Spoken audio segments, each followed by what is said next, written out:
हिंदू कहते हैं कि इस दुनिया को बनाने वाला, चलाने वाला, मिटाने वाला एक सर्वशक्तिमान, एक सर्वव्यापी टाइप ईश्वर है, परमात्मा है। जैन कहते हैं कि नहीं नहीं, ऐसा कुछ भी नहीं है, इस दुनिया में कोई परमात्मा नहीं है, यहां तो बस आत्माएं हैं, एक अजर अमर अविनाशी टाइप आत्मा। बौद्ध कहते हैं कि नहीं नहीं, ये बात भी गलत है, परमात्मा तो है ही नहीं, आत्मा भी नहीं है, इस दुनिया में बस पुनर्जन्म है और निर्वाण है। तो अब आप मुझे ये बताइए कि इन तीनों धर्मों में से कौन सही कह रहा है और कौन झूठ कह रहा है। तो चार्वाक कहते हैं कि भाई साहब, ये तीनों ही झूठ बोल रहे हैं, ना तो आत्मा है, ना परमात्मा है, ना पुनर्जन्म है, ना निर्वाण है, ना मोक्ष है, ना मुक्ति है, कुछ भी नहीं है। अब आप कहेंगे कि भैया ये चार्वाक कौन है, तो चलिए बताता हूं। थोड़ी देर के लिए मैं चार्वाक बन जाता हूं और उन्हीं की भाषा में उनके सिद्धांत को आपको समझाता हूं। मैं चार्वाक हूं, मैं सिर्फ आंखों देखी पर ही यकीन करता हूं, कानों सुनी पर ही यकीन करता हूं, नाक से सूंघी हुई पर ही यकीन करता हूं, जुबान से चखी हुई पर ही यकीन करता हूं और त्वचा से छुई हुई पर ही यकीन करता हूं। मैं केवल प्रत्यक्ष को ही प्रमाण मानता हूं, जिस चीज का कोई प्रत्यक्ष प्रमाण नहीं है मैं उसे नहीं मानता। आत्मा को किसी ने देखा नहीं, सुना नहीं, सूंघा नहीं, चखा नहीं, छुआ नहीं, आत्मा का कोई प्रत्यक्ष प्रमाण नहीं है, इसीलिए आत्मा नहीं है, मैं आत्मा को नहीं मानता। मैं परमात्मा को भी नहीं मानता, मैं पुनर्जन्म को भी नहीं मानता, मैं स्वर्ग भी नहीं मानता, मैं नरक भी नहीं मानता, मैं मोक्ष, निर्वाण, मुक्ति ये सब भी नहीं मानता। क्यों?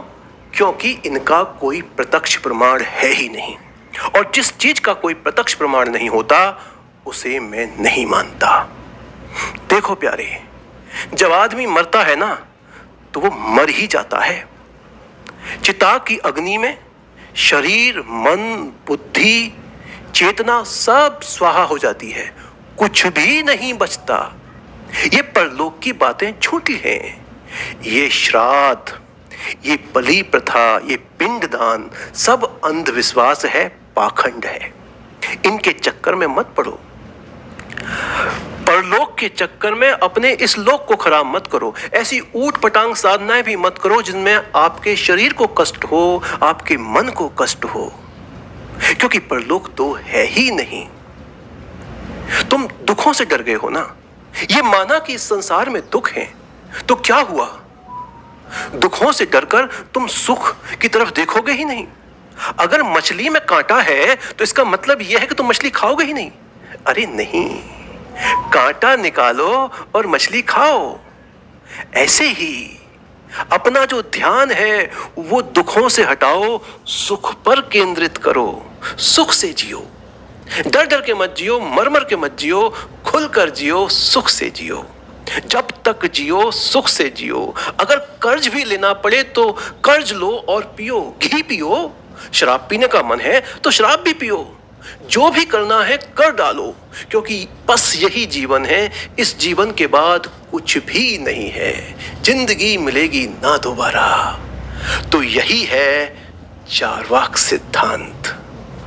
तो क्या चार्वाक सही कह रहे हैं, या फिर बौद्ध सही कह रहे हैं, या फिर जैन सही कह रहे हैं, या फिर हिंदू सही कह रहे हैं?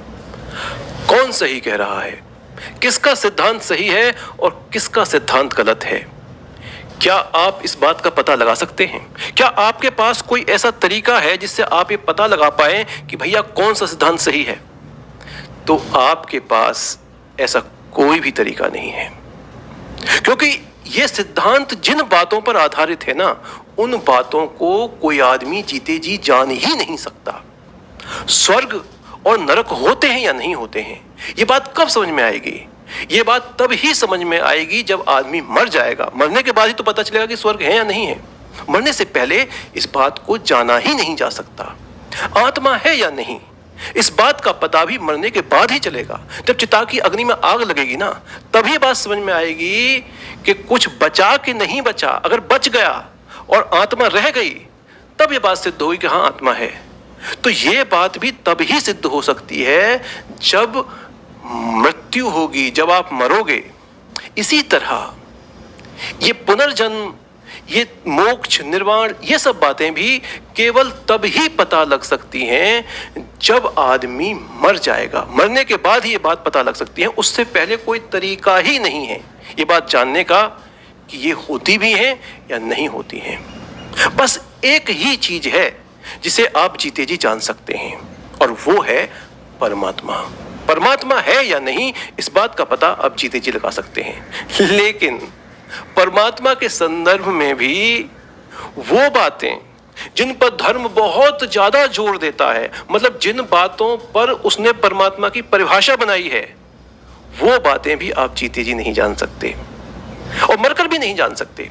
जैसे कि परमात्मा ने दुनिया बनाई, ये दुनिया किसने बनाई, क्यों बनाई, कैसे बनाई, ये बात कभी कोई जान ही नहीं सकता, क्योंकि जब दुनिया बनाई थी ना तब कोई नहीं था, हम भी नहीं थे। और जो ये धर्म के ठेकेदार हैं, जो बढ़ चढ़ कर किस्से सुनाते हैं, किस्से कहानियां सुनाते हैं, हर धर्म अपनी एक अलग किस्सा कहानी सुना रहा है सृष्टि रचना की, ये सब भी उस समय नहीं थे, कोई नहीं था। तो फिर कैसे किसी को पता चल गया कि दुनिया किसने बनाई, क्यों बनाई, कैसे बनाई? तो साफ साफ ये बात समझ में आती है कि धर्म के नाम पर, सिद्धांतों के नाम पर हमें अक्सर किस्से और कहानियां सुनाई जाती हैं। तो जो ये सिद्धांत है ना, जिन सिद्धांतों पर ये धर्म आपस में लड़ते रहते हैं, सच तो यही है कि ये सिद्धांत बस कल्पना है, इनका कोई आधार नहीं है, कोई प्रमाण नहीं है। तो मोरल ऑफ द स्टोरी क्या है?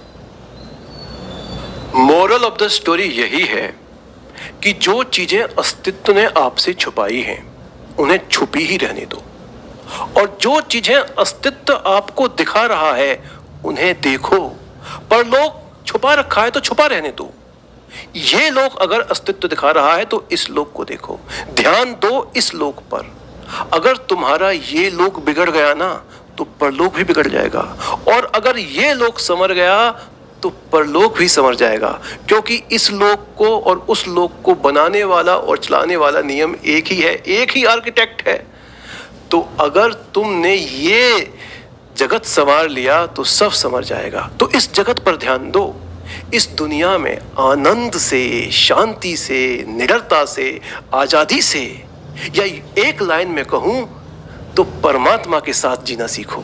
जी हां, परमात्मा की यही परिभाषा है, सत्य चित्त आनंद। आनंद ही परमात्मा है। अगर तुम्हारे जीवन में आनंद नहीं है ना तो परमात्मा नहीं है, आनंद ही परमात्मा है।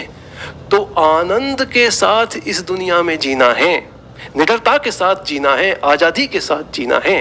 अगर तुम ऐसे जी पाए तो फिर तुम्हें किसी सिद्धांत में बंधने की कोई आवश्यकता नहीं है। सिद्धांतों को छोड़ो, समाधान को पकड़ो, ईश्वर को पकड़ो।